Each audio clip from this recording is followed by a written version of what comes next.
অ্যাপলকে পেছনে ফেলে বিশ্ব মোবাইল বাজারের শীর্ষে স্যামসাং। বিশ্বজুড়ে মোবাইল ফোনের বাজার ক্রমেই বিস্তৃত হচ্ছে। বছরে এই বাজারের আয় এখন 52,000 কোটি ডলার ছাড়িয়েছে। চলতি বছরের দ্বিতীয় প্রান্তিকে বাজারে এসেছে প্রায় 29 কোটি 52 লাখ মোবাইল ফোন, যা গত বছরের একই সময়ের তুলনায় 1% বেশি। বর্তমানে 2.5 শতাধিক ব্র্যান্ড প্রতিযোগিতায় থাকলেও শীর্ষে জায়গা করে নিয়েছে মাত্র 10টি কোম্পানি। সবচেয়ে বড় বাজার এশিয়া প্রশান্ত মহাসাগরীয় অঞ্চল। এখান থেকেই আসে বিশ্বের প্রায় অর্ধেক ফোন সরবরাহ। এরপর রয়েছে ইউরোপ ও উত্তর আমেরিকা। শীর্ষ অবস্থানে রয়েছে দক্ষিণ কোরিয়ার স্যামসাং।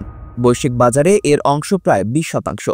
চলতি বছরের দ্বিতীয় প্রান্তিকেই বাজারে এসেছে 5 কোটি 80 লাখ স্যামসাং ফোন। সারা বছরে এই সংখ্যা 30 কোটিতে পৌঁছাতে পারে বলে ধারণা করা হচ্ছে।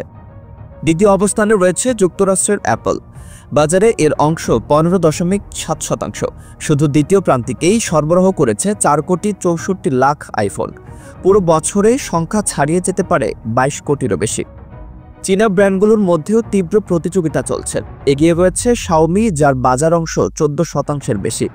এরপরে আছে ভিভো 9%-এর বেশি, আর ওপো প্রায় 8.5%। এশিয়া ও ইউরোপের বাজারে এদের চাহিদা দ্রুত বাড়ছে। শীর্ষ 10-এ আরও রয়েছে OnePlus, Realme, Motorola, Google pixel এবং অনার।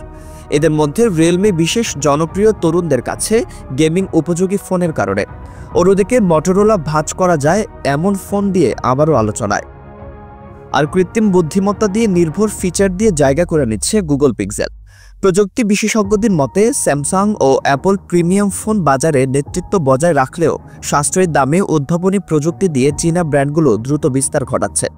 আগামী বছরগুলোতে বৈশ্বিক বাজারে এই প্রতিযোগিতা আরও তীব্র হবে বলে মনে করছেন তারা। আপনি কি মনে করেন, স্যামসাং কতদিন ধরে রাখতে পারবে এই শীর্ষস্থান, নাকি আবার অ্যাপল ফিরে আসবে 1 নম্বরে?